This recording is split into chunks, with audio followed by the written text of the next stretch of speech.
Hello, my friends. Welcome to Woodworking for Miniaturists. I'm David Knight. This is Progress Report number 2, an update on the progress I've made on my own projects. I've done some work on the Victorian store since my last report, but I probably wouldn't have made a new progress report on that alone. It's been some more of the stuff that I was working on when I reported last.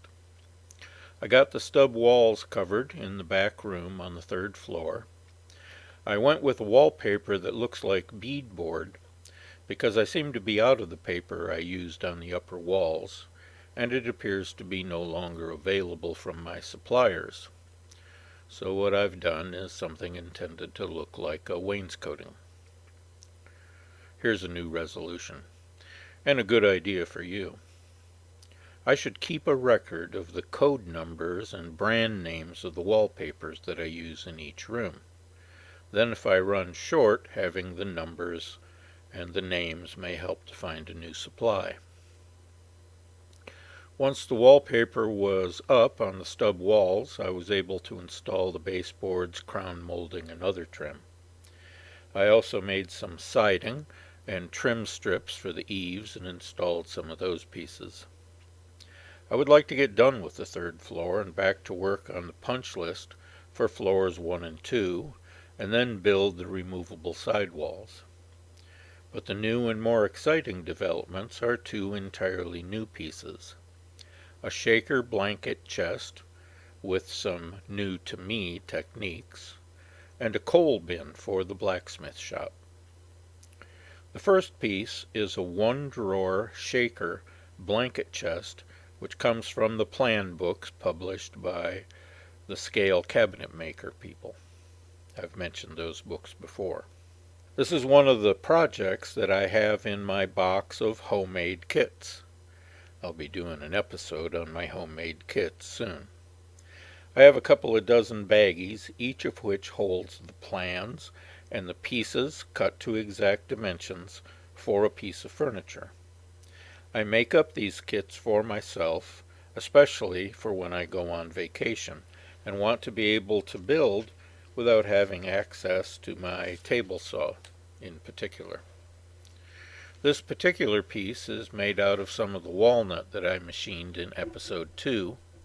As is the case with full-sized furniture, the inside parts of the drawer are a secondary, less expensive wood, in this case basswood. This blanket chest includes several components that I've not attempted previously. You may notice that when I do a new piece, I like to try to challenge myself with something I haven't tried before. For one, the sides and the front are attached with dovetail joints. I've done dozens of dovetail joints in full-size furniture, but these are my first miniature dovetails. If you had not guessed, I am a bit of a perfectionist, and I can see the gaps and flaws in these dovetails, but I'm not unhappy with them as a first try.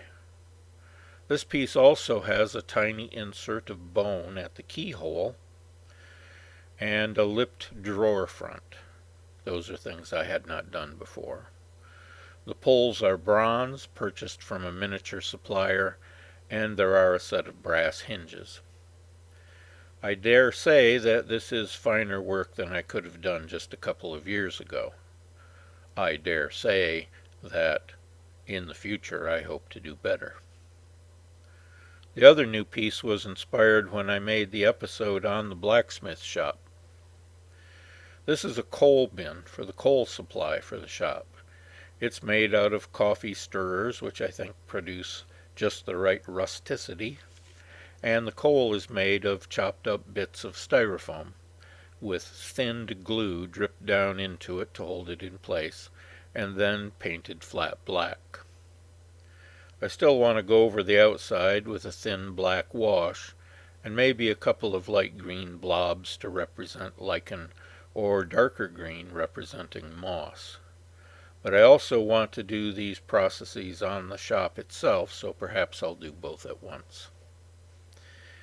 I think I'll locate the bin next to the driveway, where it's convenient for the coal delivery truck.